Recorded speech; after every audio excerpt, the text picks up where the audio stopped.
Les Chariots de Feu, un film de Hugh Hudson, était un des plus beaux films présentés à Cannes pour le festival. La musique de ce film est de Vangelis, un homme à la mode en ce moment. Celui-ci sort également dans une semaine un disque intitulé The Friends of Mr. Caro.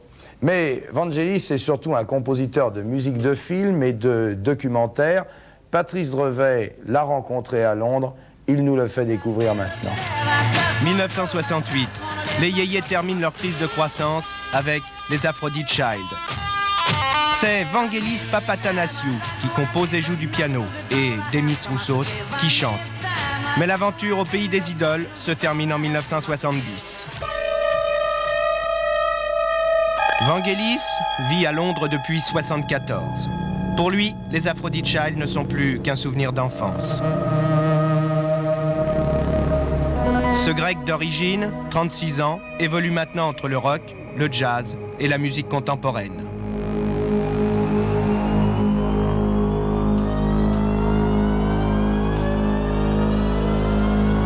J'essaye de faire de la musique avec le moins points de référence possible, moins de clichés possible et beaucoup plus d'aventure. Donc je ne sais jamais qu'est-ce que je veux faire.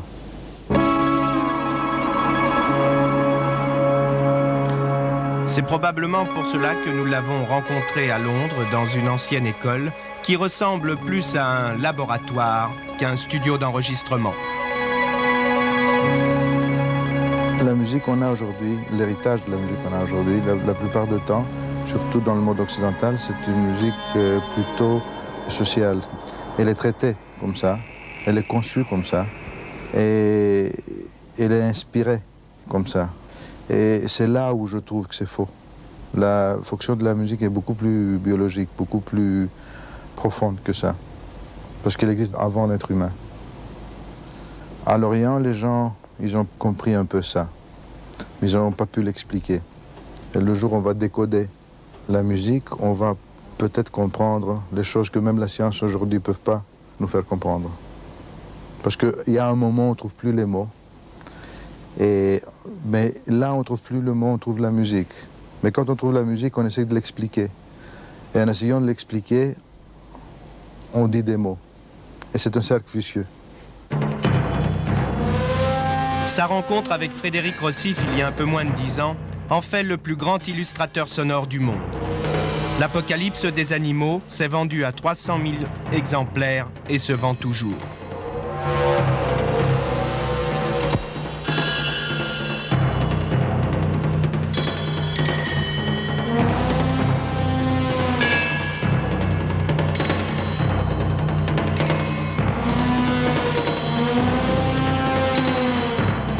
Est-ce qu'un jour un ordinateur pourra jouer ou écrire votre musique? Il peut jouer et écrire la musique qui est déjà programmée pour faire. C'est-à-dire l'ordinateur marche comme la logique et comme l'intellect de l'être humain. C'est-à-dire il y a toujours un deuxième plan.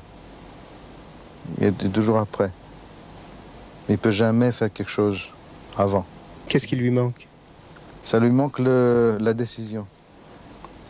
Les émotions? Non, pas les émotions. Les émotions, c'est peut-être un peu romantique à dire. Parce que même les émotions, on peut les expliquer et le programmer avec certaines émotions. Mais ça lui manque ce qu'on dit l'âme. Quand il ferme les yeux et qu'il écoute sa propre musique, Vangelis voit des masses, des volumes, des distances, de l'électricité. Mais en fait, c'est une musique qu'il nous faut écouter, les yeux grands ouverts.